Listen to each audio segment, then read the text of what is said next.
What's going on, people? Welcome to another episode of the Natty News Daily podcast. We've got a returning guest, Miss Wellness IFBB Pro, Dr. Dove. Welcome back to the podcast. Thank you. Thanks for having me back, guys. No I feel like I'm a problem. regular. Yeah, Should get you're more like you're female energy in this room. slow down now. This is a male dominated podcast for sure. I'm breaking it up, boys. That's right. That's right.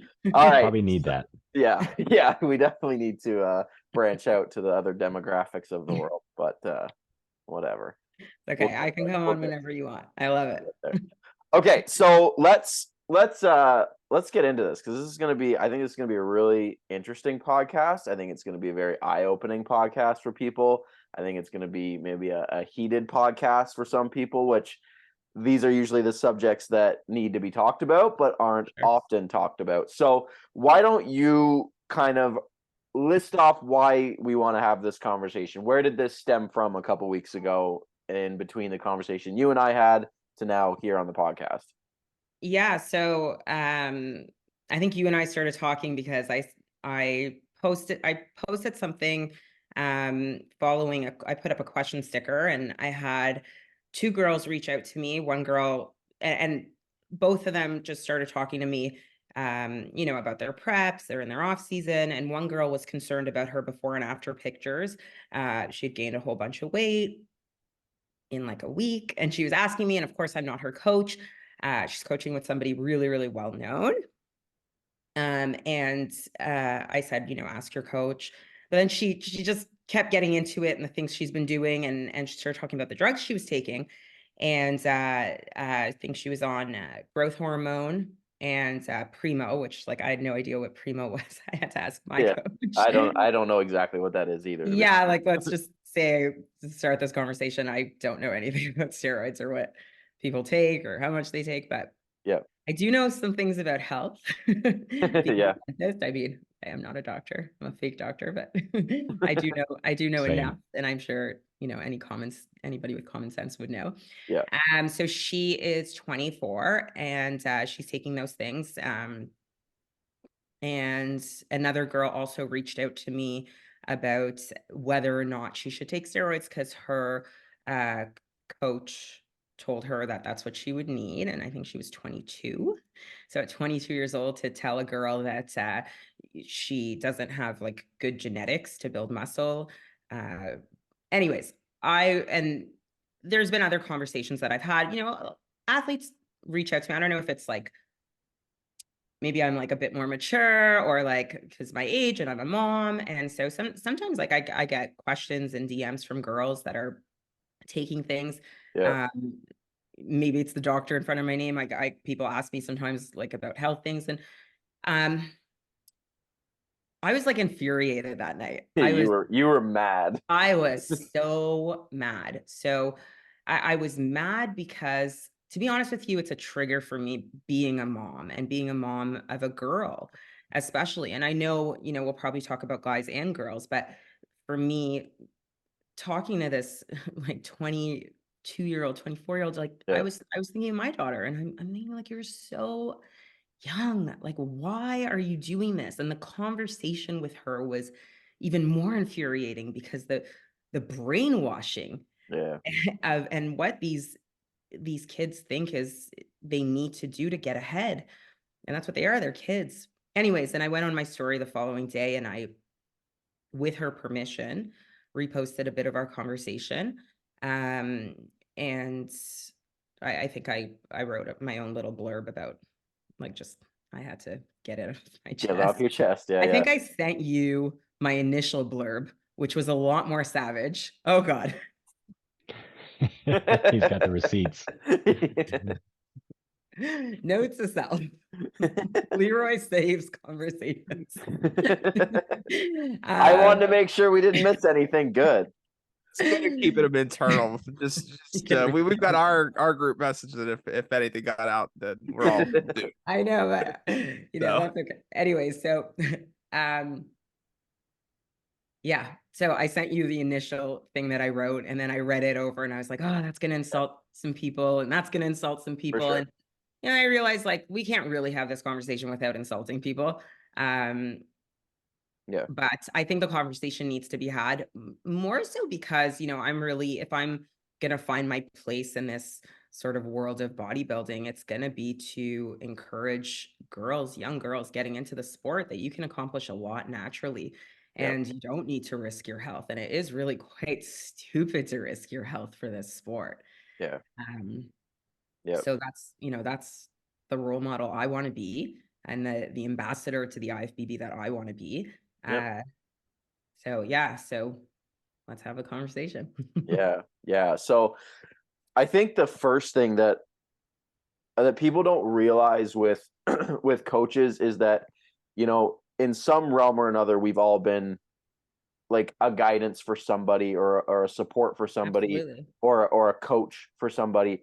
And like, people take what you say as like gospel, right? Like, a client comes to 100%. you for guidance with training, nutrition, this and that, and they're trusting what you say to be not only true, but the right thing to do and good for them. And we could go on and on and on. So it's obviously alarming when coaches who are in that position of power, because let's be honest, that's what it is, a position of power, to say, oh, you need to do this, you have to do this, and for those things to be harmful, right? And Like, that's one thing, but also, like, the one girl said to me, I just, in defense of my coach, and not that I didn't name any names, that I haven't even told you, I haven't no, I don't know. told my coach, like, I really, if people do talk to me about stuff like this, I know that it's personal. And I always say, whatever conversation we're having, I treat you like a patient. Doctor confidentiality. I Yep. will not say this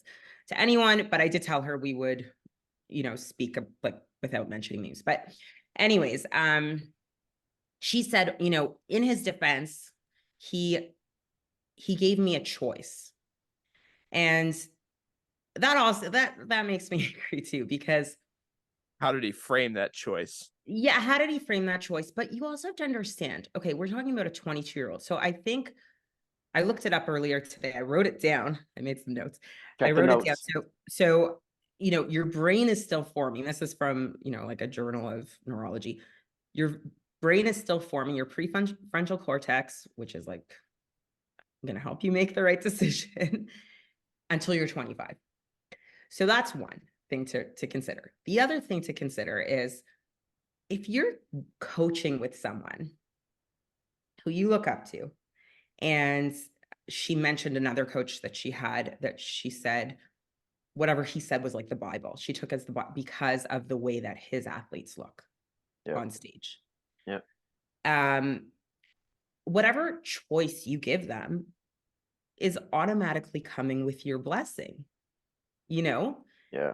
It's like, if Amber says to me, and I'm, not 25, I trust him so much.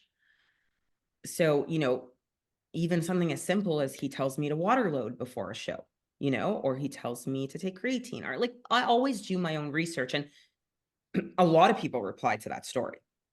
Yeah. And one of the themes from people who aren't natural, their response was, the athlete should do her own research. And while I agree with that, I also think that we are forgetting how influential these coaches are to these young girls. Yeah. And this is something we spoke about in the last podcast, is this like dream of becoming the next Jen Dory, or the next C-Bum, or, for the young boys. But they don't, and there's no code of conduct. Yeah. Like, they can do whatever they want. There's there's nothing to stop them, really. No, there's no filter of like what's right or wrong, or what you should do or what you shouldn't do, right? Like, it's like coaching's like the Wild West, right? There's no barrier to entry. Exactly. Anybody can become a coach. Yep. Do one show, I'm a coach now. Help one person lose 10 pounds, now accepting 10 clients. Like, okay. Yeah. Slow down, right? And that's why coaching gets such a bad name, is because there is no, you have someone like Amber, who's been in the industry now for, however many years. Mm-hmm. And then you have Joe Blow, who lost 10 pounds, adds coach after his Instagram name, and is now accepting clients. And we're like, okay, And yeah, what and this is not even close. and the coaches want just as much to become like famous and to For have, sure. you know, athletes win their IFBB Pro cards. So they're also not really thinking with their head on straight. You know, or they'll like worry maybe that an athlete will just go get it somewhere else. Well, like it's the same as a patient coming to me in pain and saying, hey, can you give me some Percocet? Like, I'm not going to do it because I have a license to protect. I have a college that I have to answer to. So what do I say? Oh, like, you know, I better just give it to them or they'll go find it on the streets. Well, whoever's giving it to them on the street doesn't have a license. But the problem is, no, coaches don't have licenses either. But you know, that's, and it is like this particular coach has been doing it for a long time. And there are some coaches that have been doing it for a long time who clearly haven't learned that the lesson of what happens when you do this. Cause I'm sure maybe not, I don't know, but like, don't these girls come back like years later when they can't have kids that are like, do they not come back to the coach and say, and then the coach probably puts it on them and says, well, yeah, I gave you the option. Yeah, you That made that should not decision. be an option at 25. Yeah. Or it's Your seen as job as just a like that's coach a side is to effect give of the them, sport. yeah, is to give them good options. You know, training hard is an option. Good nutrition, there's an option. Go learn physiology and anatomy, make your training even better. There's an option. Those things aren't going to kill you. You know, losing your fertility, not an option. You know, turning into a man, not an option. Risking your life, not an option, guys. Like, why are you giving that as like, you can stay natural or you can kill yourself? Like, or you can, Yeah. you know, like, That's what we should have titled this podcast. That would have got clicks. Yeah. I want to, before we go too far from it, I want to circle back to the comment, Dove. You said like the people were saying, well, this person should have done their own research. yeah, I hate that statement with like a burning passion. As totally. someone who is like academically trained, like knows how to actually like critique literature, yourself included, like a lot of people have been like, you literally have to be trained how to read a research paper. So when people say Absolutely. like, Yeah. oh, I did my own research, you listen to someone else give their opinion on YouTube, or you read Yeah. a Google article, like Listen to a podcast. like, yeah, you're not doing your research. These people are like, oh, I looked it up, I researched it. You have really no idea. So No, and Google is not. we should be looking to people in authority. So then it comes right back to the coach, because that is the person of authority in this situation, right? Like they Absolutely. are the pinnacle. So like Yes. doing your own research, like I would advise anyone, like go look to somebody, you know, authority figure in the field, or someone who's like puts out results and, you know, puts out literature in the field. Well, there's not much bodybuilding literature. So the coaches are that key figure. Yes. So it's those people, it's just a cop out. Like they're Yeah. victim blaming almost, really is what it is. Yeah. And if you want to know, you know, while I have you guys, I will tell you, I spoke to a very good friend of mine today. I did my research for the podcast, but he's a nephrologist. And for people who don't know what a nephrologist is, it's a doctor, a real medical doctor with a license to practice medicine. And I like to put that in there because in this world, everybody's a doctor. And he is and he goes and does a specialty in internal medicine, which is everything, all the organs inside, and then subspecialty in kidneys. So it's a very, very highly specialized field of medicine. They're very, very smart. Anyways, I spoke to him today because I said, I'm doing this podcast and I want to know what your take on all this is. And he's like, well, I'll tell you. He's like, I see the start of kidney failure from PED use and abuse, start at 20. And usually from 20 to 40, between 20 to 40, they end up in my clinic. And he recently saw somebody on end stage dialysis, meaning they're not going to make it, who was closer to the younger part of that range. So that's pretty scary. That's, you know, that's from the doctor who's treating these patients' mouth. Like, this isn't Google, this is real life, you know. And this guy works out, you know, very fit. We never touch a PD ever. And again, like I don't, it's hard for me to sit here and like criticize it because I'm such a fan of bodybuilding. Yep. Like I love as are we, seeing the right? big guys and the girls, and I think they look amazing. And I think that's what, like, you and I were talking either at the show or over DM, just people don't want to see natural bodybuilders. They want to see the monsters. Like they want to see the big, that's what draws the crowd, unfortunately. Yep. And, until people learn to celebrate, hard work and just, regular, like no shortcuts kind of mentality. Yep. I think a lot of people's definition of what natural bodybuilding looks like is wrong though too, right? Like this group knows what like high level natural bodybuilding I'm looks seeing like. stuff on your page And now. That's crazy. Right. And that's, I mean, even us, or like Jacob O'Neill just posted that update. He gained like 15 pounds in 2 years. Like he's just crushing every standard and expectation. And if people saw that, maybe we are having a different conversation where it's like, yeah, I could be 300 pounds and 5% body fat and maybe have some complications, or I could just be like really darn impressive too and way healthier. Maybe you don't need to be 300 pounds to look that impressive, right? Well, and that's what we see too with like the exposure of the sport, right? So, especially here in Canada, like bodybuilding is a very kind of one track organization, right? Like definitely the IFBB CPA is the broadest within Canada as far as what people witness. So if your exposure is regional shows where maybe one guy is like solidly impressive, there's some couple good guys, most of them, a lot of people just go, oh yeah, he's natural. You go to nationals and the talent pool is a lot bigger and there's some quality there, but it's still a small scale when you look at the global field of natural bodybuilding. But because I see it directly when I share world champions from WNBF, when I share the Yorton Cup champions, when I share the Mr. America champions, I get a lot of local guys that are like, holy shit, like, who is that? Who is that? Who is that? And at the highest level, it's really damn impressive and people see that, but it's just when you compare that to the IFBB and the reach and the audience, it's such a small percentage that people just aren't exposed to it. Right.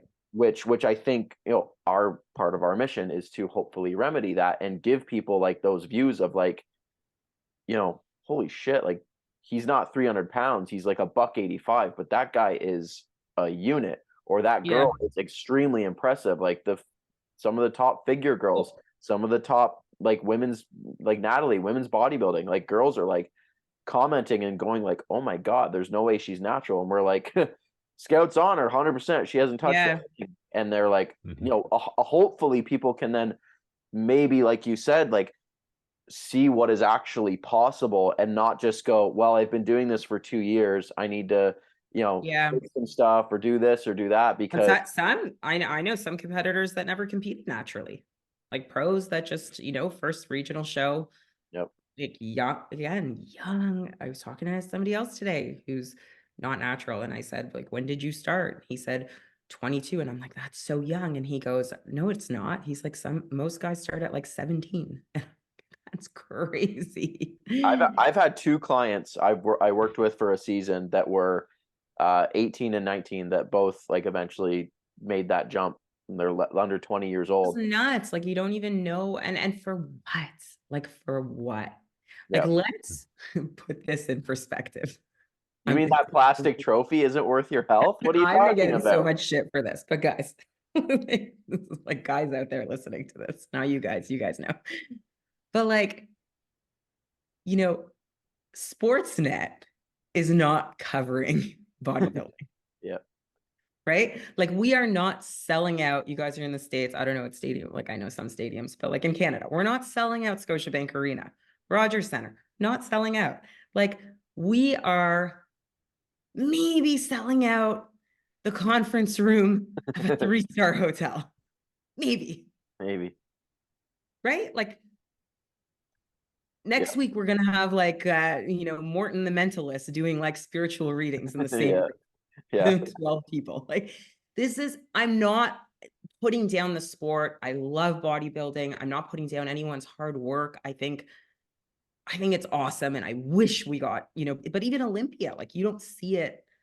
Like you see it on Instagram. It's big. Like it's this little like bubble, right? That we live in. And it's like, we're all trying to make it in this sport by doing things to harm our health, risk our life. Like I just like shorten our life. I know that some people do it and get away with it, but for most shortcuts, and I speak from experience in other areas of life, you're going to pay. You're going to pay for a shortcut. Well, and like, we talked about earlier, you said everybody wants to be the next C-Bomb or the next Jen Dory and this and that. And people, and I've saved this, and totally not in reference to this podcast, but I think this is now very applicable. So Callum Raystrick, he's out in the UK from Team Pro Coach, massive coach out there, coaches a lot of enhanced athletes, amazing resume to his name. And he had posted this: every year on average, 150,000 to 200,000 athletes compete within the NPC worldwide. The average number of IFBB Pro cards awarded per year since 2020 ranges between 800 to 1,000. So people are like, wow, 1,000 Pro cards getting handed out. That's sick. That is 0.5 to 1% of the total competitors worldwide. And if you assume that all those 200,000 athletes are, using and abusing drugs to hopefully be that 0.5 to 1%, it's just, you're playing roulette and really and to become like Olympia champion, which again, like, let me also say that most people not in the sport and who aren't like scrolling bodybuilding on Instagram all day, they maybe know CBUM. No, like wellness pros, Franciel, like none of my friends who aren't in bodybuilding, like they would never hear that name. Yeah. They wouldn't even see them, to be honest. Yeah. It is. And so, like go try to become like, take some acting classes, like become a celebrity, the chances are the same. Yeah. Right. And everybody will know you. Like people will watch your movies. Yeah. You probably don't need drugs. You don't need drugs. You could do like other kinds of fun drugs, like, if you really want to. Sure, whatever. They'll make you feel strong and invincible. Yeah. Yeah, it's a weird thing. Like, I have clients who have openly said that they don't see themselves staying natural their entire career. It's like frowned upon. It is. It is. It's so weird. Like it's so bizarre. Well, and I used feel like to I'm a loser because I'm natural. Yeah, like I feel like some people like some non-natural bodybuilders, like they don't want to be my friend because like I now plant that flag proudly, but I used to, like you said, like there was almost like this shame about it. I remember when I went to the Olympia like a year or two ago, I had a WNBF Canada shirt on that said natural athlete on the back. And on the bus going from the convention center back to the hotel, people were making fun of me on the bus. Oh, yeah. Like, I felt like I was in high school again. They're like, "Whoa, natural idiot up at the front," and I'm like, "Yeah, it's not cool." Dude, it's like, it's so weird. I feel like now they think we're like a little bit cooler. Like, I feel like they're just like, okay, like you guys can be natural. Have your little natty, but like, maybe we don't get made fun of, but I also don't think we're like celebrated.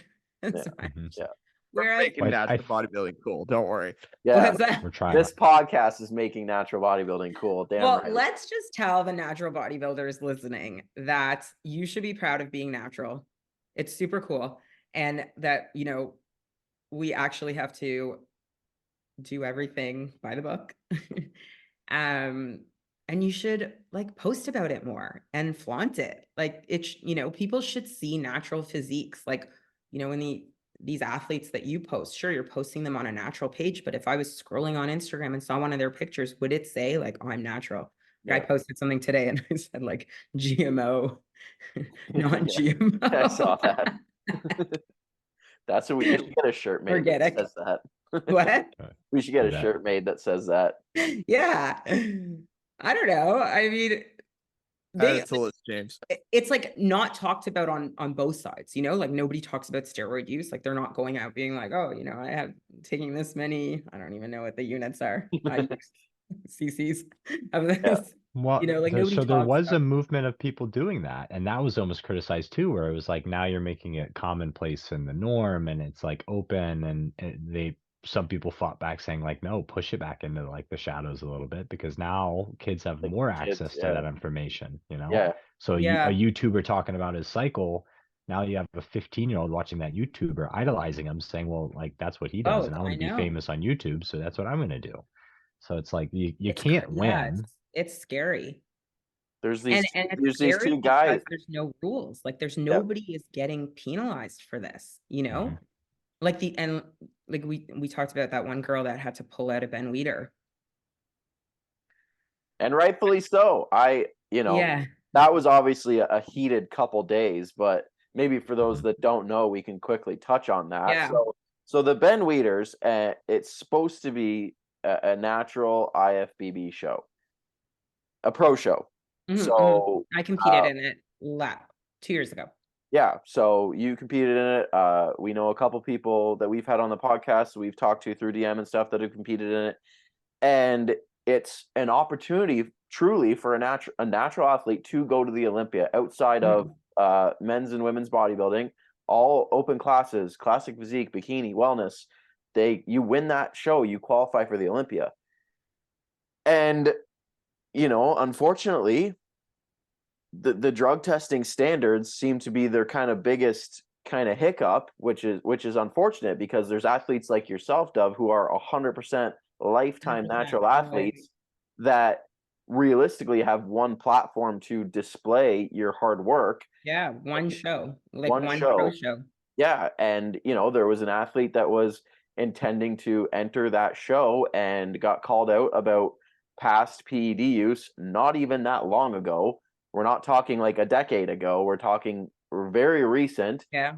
And openly said her former coach like shared her cycle. yeah, and said like, what are you doing? Like, that's not cool.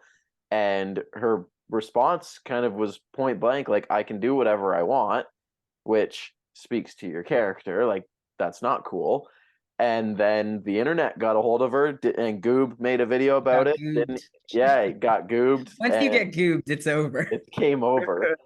and it blew up, and she didn't end up competing in the show. Unfortunately, Yeah. that was probably not an isolated incident, but was the one that got caught. And her coach was all like, I had no idea. Like, come on. Yeah. And so, like, that's something the IFBB, I mean, I don't know what I'm sure you guys have discussed kind of what you think should happen and how to make it better. But again, like to me, the fact she was registered in that show, like I think the coach should have been penalized for that. Like I think there should have been some ban there needs or to be something. ramifications. And to be honest, like that's, I think, what it has to come down to. It has to come down to punishing the coaches. Because punishing the athlete, there's one athlete. But like the coach could have like 50 others that he's doing this with. Yep. Yeah, and I mean, like, to the IFBB's credit, they have probably the funds to do this, right? And we've said this like since we've been doing this whole podcast shtick, is that like if the IFBB went all in on a natural stream and put the rules in place to ensure its natty status with testing and rules and banning people and the whole 9 yards, they could probably sweep the sport as far as natural bodybuilding goes because they have the funding to do it. They have in a year. They could probably, like, I mean, you see like some top level natural guys turn their heads because the platform is bigger. There's no denying that. But it's just the waters are still muddy with the opportunity. Like I said, I also think like they probably are not going to do as well. Like, or in their eyes, they won't if they're going to be strict about stuff like this. But I mean, and this is a conversation, like, thankfully I'm close with a lot of local promoters and stuff like that, and I have Mhm. a lot of very honest conversations behind the scenes, and I get shared information. And when you go to these local shows, like, Dove, up here, we have regional untested shows and we have regional natural shows, and every single time the natural shows draw more. They True. do. Yeah, that's true too. Yeah. They make. I was talking to Yeah. Chris King Kong was from crazy King this Kong, year. and it was almost like, I think it was like 1.5, 2 times the registration. Yeah. Then the So day before. the demand is there, the Yeah. money is there, and It's if you true. And it will make the sport more accessible or seem more like doable for a lot of people. Like, I feel like it's going to draw more competitors. Because some people honestly just think you have to take steroids. 100%, yeah, it's You know? not, it's labeled natural show, but if they, and again, I think this comes down to like having like stricter testing standards, or more vocal about the testing standards, and how they're going to make sure that this is natural, but really promoting like this is a drug-free event. These athletes are Yeah. drug-free. Like, And this they is, were testing at that King Kong show, just to add that. for sure. Yeah, they which were, at a regional show, which is good, has ever right? happened before. I've never seen it. Yeah, and again, like, when you have, like, we pay a drug testing fee, put that money to use, Yeah. because every athlete wants to know. I remember I put a poll up and I was like, what is your definition of natural? Is it lifetime drug free? Is it 10-year drug free, 5-year drug free, or tested clean on the day? And the overwhelming, like 99.9%, was lifetime natural. So Yeah. if your athletes are saying, I'm under the assumption, whether they're a first-time competitor, 10th-time competitor, they're under the assumption that they're competing with people that have never taken drugs, as they haven't. But we know that that's not always the case, because people come off stuff, and because they know the testing's not going to be super strict. If they do get tested, they've come off, so it doesn't matter anyways. That's a problem when you Yeah. have the customer with these expectations, and you only honoring these expectations. That's when you get this riff. Right. And I thought it was interesting that you mentioned that some of the other federations do a polygraph test. Is that like expensive, or like, why doesn't the IFBB do that? Because I think that's like a good way to be like, have you ever taken steroids? Because the urine test, like you said, they could test clean that day. Urine testing is very, let me preface this by saying both systems are flawed. They have their flaws, and I know there's people within the IFBB and CPA and stuff that I've had conversations with that point out the flaws of the polygraph, which is why they don't do it. But on the flip side, urine testing is limited at best with catching agents that are still in your system, which we know, because I've talked to people that, like, oh yeah, I could get you clean in 3 days. Well, sick. Like, someone's been taking stuff for however long, and again, like, clean on the day. That's not useful. That doesn't help. I think it also speaks to, like, sadly, the kind of people that this sport draws. Everybody wants And like fame, you right? said, that girl was like, I can do whatever I want. And another like a wellness pro that, I really actually like, who isn't natural, was actually the one, I'll say her name, Marissa Andrews. She's the one that went on her story and outed her, and posted the conversation, and good for her. Yeah, like, there's She was people. like, this is disgusting. Like, why would you do Yeah, that? Like, let the natural athletes have their show. totally. Yeah. But yeah, so to get back to the polygraph, so like a lot of organizations that implement a polygraph, they use it, they kind of use it as like their like scapegoat, whatever it is, where it's a deterrent, because odds are, if you're a lying asshole, you're gonna get caught. Now, it's not perfect, and just recently, someone who was a professional within a couple organizations that we know, he failed a polygraph, but had never failed before, competed the following weekend, passed the polygraph, passed the urine test, no problem, swears on his heart that he has never taken anything, and we believe him, because there's room for error. But is that common? No. The three of Yeah. us have done polygraphs. I did 3 last season. I passed all of them. The show we ran last year, 70 athletes passed. Every athlete passed without a hiccup. It's Yeah. not perfect, but It's neither also is a deterrent, right? Like, and I think the that's more you can put in, I think polygraph We is saw actually that in more of a action at the deterrent than show. urine. Yeah. Because then you're like relying on you being able to control your own kind of like unless you're arousal, or I a don't know what they're psychopath. looking for. Yeah, unless you're a psychopath, like it'll catch you if you're lying. Yeah. Yeah, Well, we had it's two people drop from the show when they heard that there actually was a polygraph, Yeah. right? So that's a fact in itself that it does work as a deterrent. Whether it Yeah. catches everyone or not, it does push some people away from doing those shows. Yeah. So what a lot of organizations will do is they'll say, so like mandatory polygraph. Every single athlete, you register for this show, you do not get on stage unless you pass a polygraph. Then overall winners are urine tested. So you have a double standard of testing, which Yeah, that's overall winners, you know, whether they earn a pro status within that organization or not, overall winner, boom, come with me, you're getting urine tested. So you have to pass both tests. I think, yeah, and I think like polygraph, I just feel like that's just like nerve-wracking to anyone. Like I have like nothing to hide, and I like if they hooked me up to something, I'd be like, oh my god, what if I'm just nervous? Like what if I like? Well, and it's again, it's just like a nerve-wracking test. Like yeah. it should be used.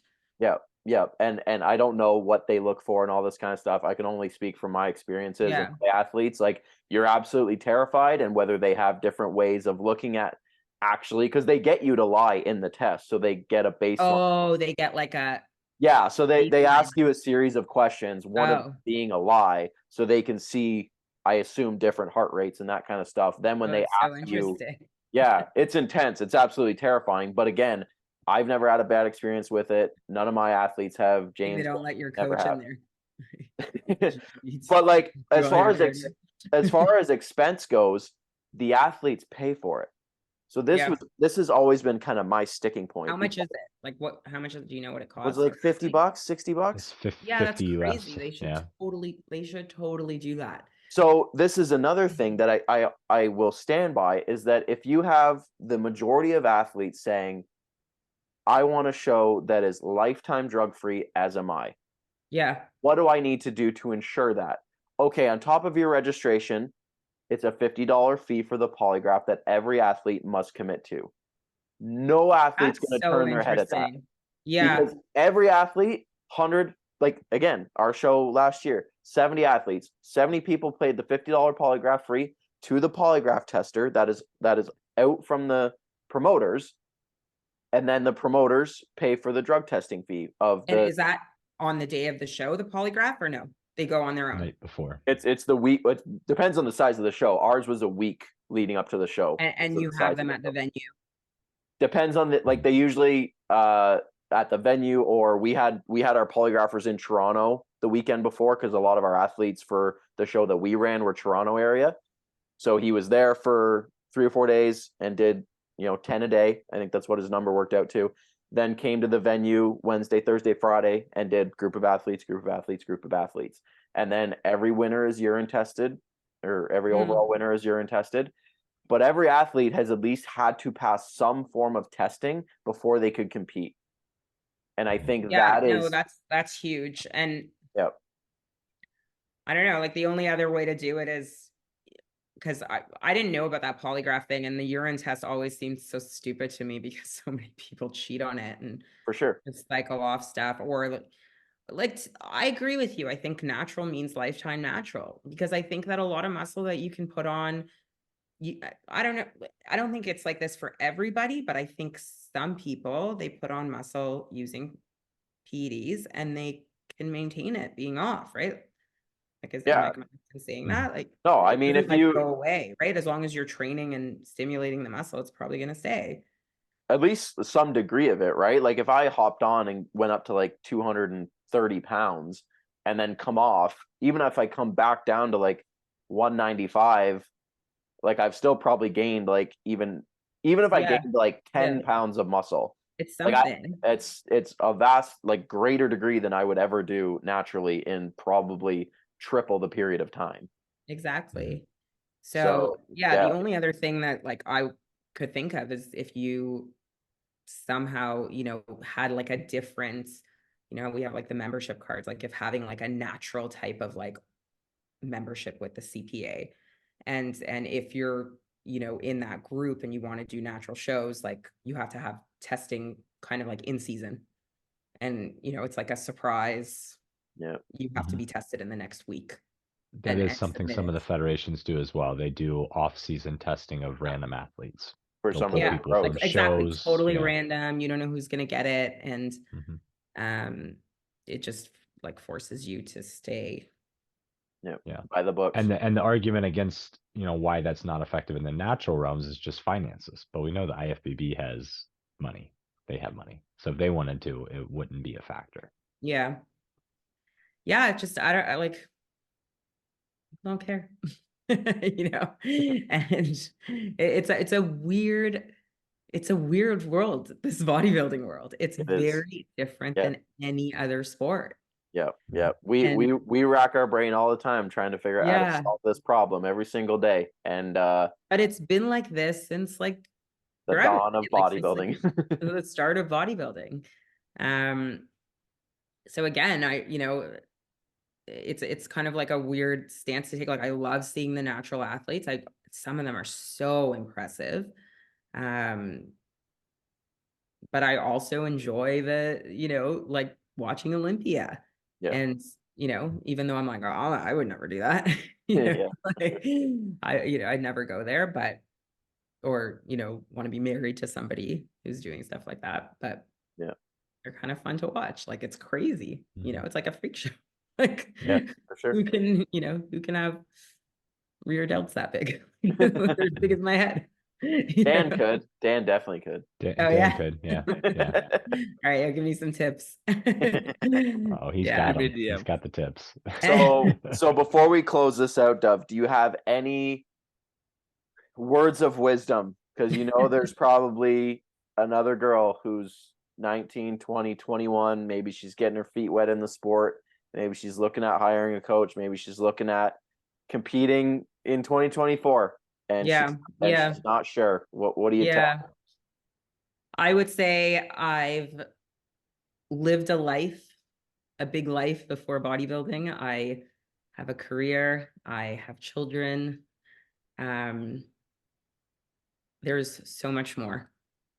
And bodybuilding is a wonderful sport, and it's given me so much.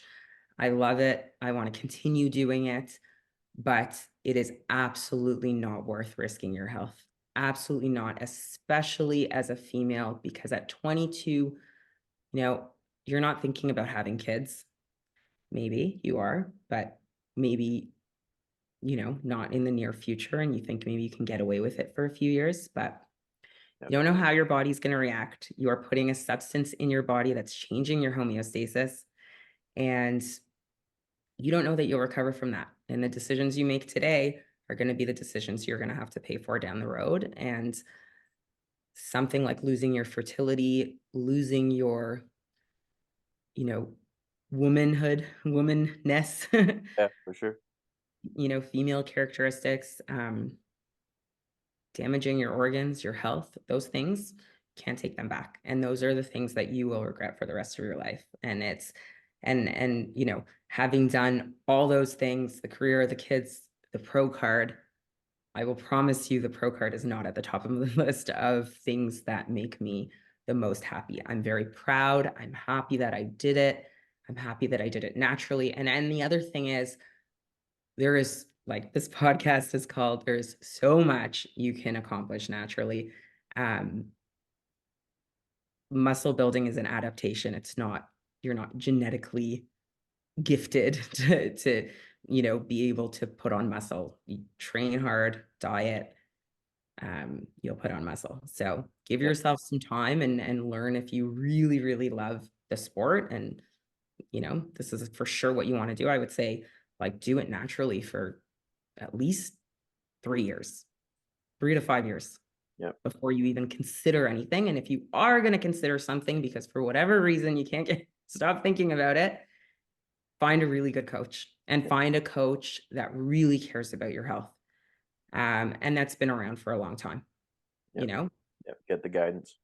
Get the guy who's going to say, I won't do this to you.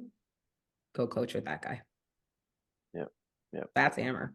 Like for me, and I'm sure that's you guys. Yep. Awesome. Well, we appreciate you coming on. Yeah, it was so good. If you guys enjoyed this episode, then let us know. We'll get her on for another hot topic sometime in the future. Yes, thank you so much, guys. It's so much fun talking with you, and always good conversation. I appreciate it.